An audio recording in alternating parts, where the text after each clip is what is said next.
Welcome to this explainer. Okay, right now, when it comes to Spider-Man Brand New Day, it seems like literally everyone is distracted. The entire internet is completely buzzing with theories about Sadie Sink's character, Peter's uncontrolled powers, or even the Hulk showing up. But look, we know Marvel's history, right? They absolutely love to choose the twist we least expect. They often use trailers to completely distract us from the actual threat. So in this explainer of the source material, we're going to ignore all those decoys. Instead, we're looking at the real psychological thriller at play here. We're looking closely at Peter Parker's best friend, Ned Leeds. So let's just dive right into it. Here is our detectives board for today's theory breakdown. We're going to quickly walk through Spider-Man's forgotten promise, Ned's dangerous obsession, Doctor Strange's incomplete spell, the paths of magic or tech, the dark truth of the comics, and wrap up with Peter's biggest sacrifice.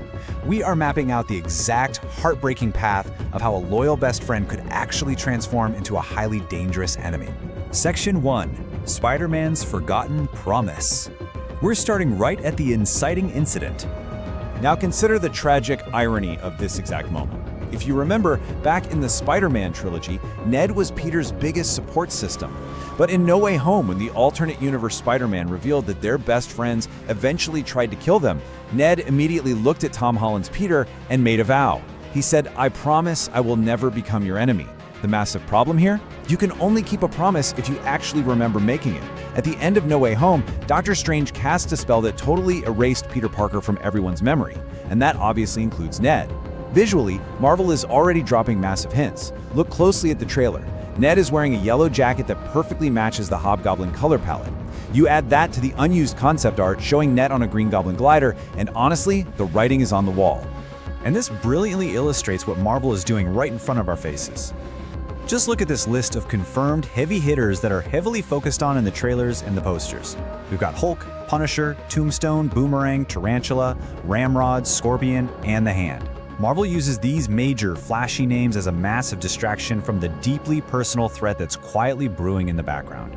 Section 2. Ned's dangerous obsession. Let's see how this actually builds. In Peter's news story, you'd think we'd just see him watching Ned and MJ from afar, just moving on with their lives. But viral Spidey tracker sites and recent promo materials show a super intense pattern. Ned used to be Peter's ultimate loyal guy in the chair, but now he is a completely obsessive investigator. He is tracking Spider-Man's every single movement. He's logging his fights. He's even actively marking potential candidates for who Spider-Man might be, and he's figuring out incredibly accurate details like his age, ethnicity, height, and even his accent. He's treating Spider-Man like a mystery he desperately, absolutely needs to solve. So the crucial point we need to take away here is this classic psychological shift. We've seen this exact theme before. Think about The Incredibles. Syndrome was obsessed with Mr. Incredible, and that deep feeling of rejection turned a completely normal fanboy into a lethal villain who destroyed superheroes. A deep obsession mixed with an unexplained void in someone's life is incredibly dangerous. Section 3. Doctor Strange's incomplete spell. Let's look at the mechanics of why this is happening. You see, the spell erased Peter Parker's existence from people's conscious memories, but it didn't completely destroy those memories. Human brains don't just delete things like a computer hard drive, they lock them away on a subconscious level.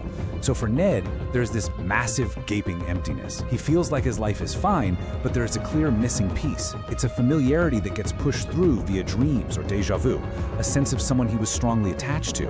And remember Ned's magic? In No Way Home, he opened portals with a sling ring to find Peter without absolutely any training, which is wild because that's a spell that took Doctor Strange ages to learn at Kamar-Taj. Why could he do it?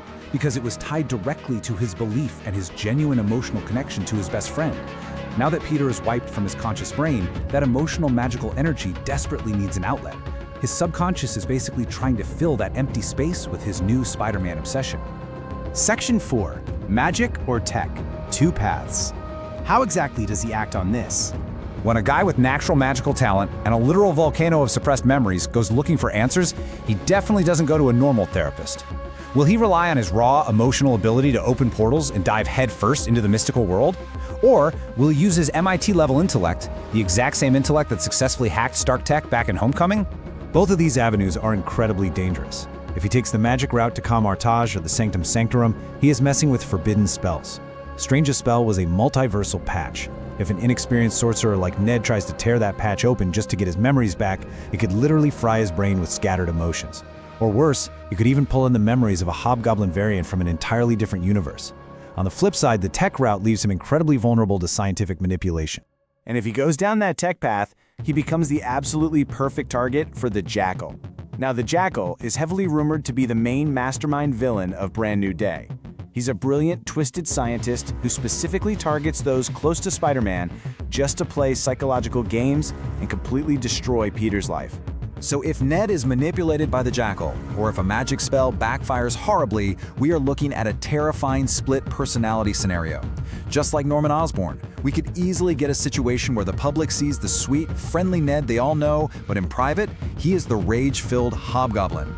He'll feel like his identity and his past were entirely stolen from him, and he will blame the mask of Spider-Man for all of it. Section 5. The dark truth of the comics. What does the source material actually tell us? So in the classic comics, the Hobgoblin was actually a guy named Roderick Kingsley, who essentially brainwashed and framed Ned Leeds just to protect himself. But let's be real, the Marvel Cinematic Universe rarely just copies the comics directly. They love creating inspired twists.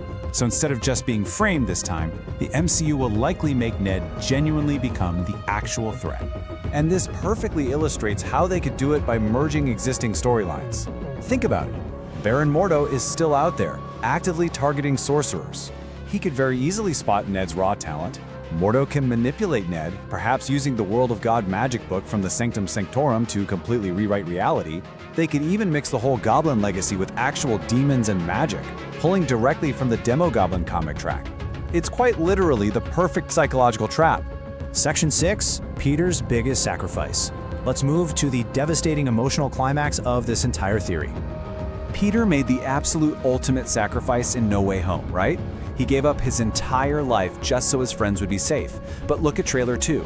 Peter is clearly seen taking MJ to the Punisher to keep her safe from the Jackal. The tragic irony here? By protecting MJ, he leaves the forgotten Ned completely isolated and vulnerable.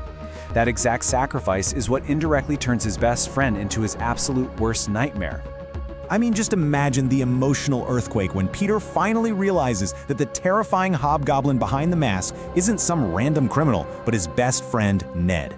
He'll realize that not keeping his promise to go back and explain things is exactly what created a villain. And it leads us to this ultimate dilemma. Does Peter reveal his secret identity to Ned to try and save his friend's soul, or does he hold the secret to protect the world, effectively pushing Ned into permanent darkness? The stakes for Spider-Man have literally never been more personal. While everyone is out there looking for an external mastermind, the real tragedy is unfolding right at home. Will Peter's ultimate sacrifice to protect his friends be the very thing that destroys them? Before we wrap up this explainer, I want to leave you with a massive, mind-bending piece of comic trivia to chew on. Did you know that in the Civil War II comic series, it was actually Captain Marvel who killed Tony Stark? Crazy, right? Think about how those hidden comic twists always find a way to totally shock us. Keep questioning what you see on the screen, and I'll catch you in the next one.